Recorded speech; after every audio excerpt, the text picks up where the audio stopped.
आज के वीडियो में हम बात करेंगे कि जब भी किसी व्यक्ति के द्वारा लोन लिया जाता है, जैसे बैंक लोन, होम लोन, और इसी के साथ ही आपको सिक्योरिटी के तौर पर बैंक या फिर किसी को चेक देने होते हैं। साथ ही अगर लोन लेने के बाद अगर आप उन किस्तों को किसी भी कारण से नहीं दे पाते हैं तो कंपनी के द्वारा या बैंक के द्वारा उन चेकों का क्या किया जाता है, हम इस वीडियो में बात करेंगे। साथ ही दूसरी बात हम यह जानेंगे कि मान लीजिए कि आप किसी कंपनी में काम करते हैं और कंपनी में काम करते हुए आपकी जॉब चली जाती है या फिर आप रिटायर हो जाते हैं या किसी कारण से आपको कंपनी से बाहर निकाल दिया जाता है। जब आप कंपनी में काम करते थे उस समय आप कंपनी के चेक साइन या फिर हस्ताक्षर किया करते थे। जब आपको कंपनी से बाहर निकाल दिया जाता है या फिर आप किसी कारण से कंपनी से अलग हो जाते हैं या जॉब छोड़ देते हैं तो उन चेकों को बैंक में लगा दिया जाता है और बैंक उनको बाउंस कर देती है और आप पर NI एक्ट 138 यानी चेक बाउंस का मुकदमा कर दिया जाता है। तो इस सिचुएशन में कानून क्या कहता है? और हमारे सामने दो सिचुएशन होती है। मान लीजिए कि आपने किसी से पैसे उधार लिए थे या कंपनी से कोई लोन लिया था तो इस सिक्योरिटी के तौर पर आपने अपने चेक दिए थे। दूसरी सिचुएशन ये है कि कंपनी से आपको बाहर निकाल दिया जाता है या रिटायर हो जाते हैं या फिर आप जॉब छोड़ देते हैं। उस वक्त आपने कंपनी के चेक हस्ताक्षर किए थे और वह चेक बाउंस हो जाते हैं और इस सिचुएशन में मुकदमा दर्ज हो जाता है तो आप क्या कर सकते हैं? अगर ऐसी स्थिति आपके साथ भी हो रही है तो ऐसी स्थिति से हम अपना बचाव किस प्रकार से कर सकते हैं और क्या है वह जजमेंट, जिसके बारे में हम आगे चर्चा करेंगे। तो नमस्कार दोस्तों, मैं हेमंत सैनी एडवोकेट और आप देख रहे हैं हेमंत LLB लॉ। दोस्तों वीडियो अच्छा लगा तो प्लीज इसे लाइक करें और ऐसे इंटरेस्टिंग वीडियो के लिए प्लीज चैनल को सब्सक्राइब जरूर करें ताकि ऐसे नॉलेजेबल वीडियो मैं आपके पास लाता रहूं। दोस्तों दूसरी सिचुएशन जो मैंने आपको बताई थी उसका बहुत ही एक लेटेस्ट जजमेंट है। 2 दिसंबर को यह जजमेंट आया था। दिल्ली हाई कोर्ट का यह मामला है। एक केस है Pathak versus Cisco system capital India private limited. इसके नंबर है 6461/2022। इस केस में यह होता है कि एक व्यक्ति कंपनी में काम करता है और कंपनी में काम करते वह चेक पर हस्ताक्षर करता है और उसकी जॉब चली जाती है या फिर वह कंपनी को छोड़ देता है।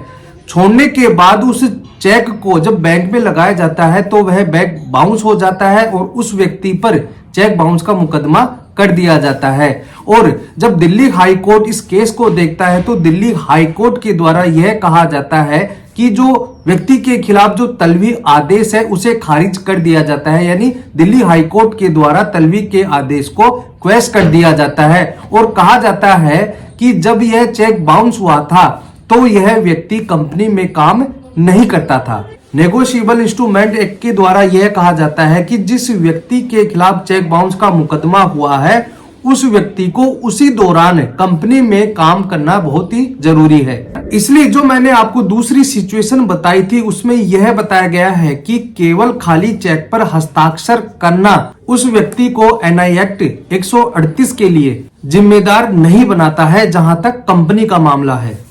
और जब मैंने आपको पहली सिचुएशन बताई थी उसमें यह था कि जब किसी व्यक्ति के द्वारा लोन लिया जाता है और सिक्योरिटी के तौर पर किसी व्यक्ति को साइन करके खाली चेक दिए जाते हैं तो इस सिचुएशन में आप अपना बचाव किस प्रकार से कर सकते हैं। अभी सिचुएशन में यह होता है कि अगर आपने किसी व्यक्ति से लोन लिया है और उसने आपसे खाली चेक ले लिए हैं, ब्लैंक चेक ले लिए हैं, अगर आपने महीने की किस्त समय पर जमा नहीं करवाई है और उसके द्वारा वह चेक भरकर बैंक में लगा दिया जाता है और बाउंस कर दिया जाता है और आप पर मुकदमा दर्ज कर दिया जाता है तो इस सिचुएशन में आप क्या कर सकते हैं। साथ ही मुंबई हाई कोर्ट के बचाव में यह जजमेंट क्या कहता है। एक केस है MS Pinak Bharat and company versus Shri Anil Ramarai नलिक।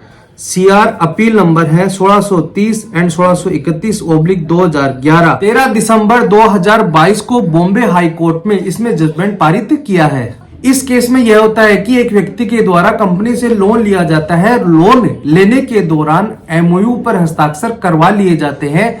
आगे बढ़ने से पहले मैं आपको ये बता दूं कि MOU क्या होता है। MOU को अंग्रेजी में कहा जाता है मेमोरेंडम ऑफ अंडरस्टैंडिंग, जिसे हिंदी में कहा जाता है समझौता ज्ञापन। कंपनी के द्वारा MOU पर हस्ताक्षर करवाए जाते हैं और समझौता होने के बाद कंपनी के द्वारा खाली ब्लैंक चेक भी लिए जाते हैं। और जब इस केस में यह होता है कि उस व्यक्ति के द्वारा कंपनी की जो किस्त होती है उसे समय पर नहीं चुकाया जाता है, तो कंपनी के द्वारा उन चेकों में रेट भरी जाती है, धनराशि भरी जाती है और नाम भी भरा जाता है और उस चेक को बैंक में लगा दिया जाता है। बैंक में लगाने के बाद वह चेक बाउंस हो जाता है और उस व्यक्ति के खिलाफ एनआई एक्ट 138 में मुकदमा दर्ज कर लिया जाता है। साथ ही इसमें कंपनी के द्वारा दीवानी मुकदमा भी दर्ज करवा दिया जाता है। मजिस्ट्रेट की कोर्ट में अभियुक्त को यह कहकर बरी कर दिया जाता है कि एक तो इसमें दीवानी केस कर दिया गया है, दूसरी बात इसमें यह है कि जब कंपनी के द्वारा चेक राशि में धनराशि, नाम और डेट भरा जाता है तो अभियुक्त से पूछा नहीं जाता है, उसकी सहमति नहीं ली जाती है या फिर उसको सूचना भी नहीं की जाती है। इस कारण एनआई एक्ट की धारा 87 में यह बताया गया है कि जहां पर मैटेरियल अल्टरेशन हुआ है, मतलब कि वास्तविक परिवर्तन हुआ है, और यदि उसमें कोई कॉमन इंटेंशन नहीं है तो जो वास्तविक परिवर्तन है वह शून्य हो जाता है। एनआई एक्ट को यह 0 बना देता है, इसलिए मजिस्ट्रेट की कोर्ट ने यह कहते हुए अभियुक्त को बरी कर दिया। मजिस्ट्रेट के कोर्ट में वह जो आदेश किया गया था, जो बरी का आदेश किया गया था, उसके खिलाफ मुंबई हाई कोर्ट में वह अपील दायर की गई।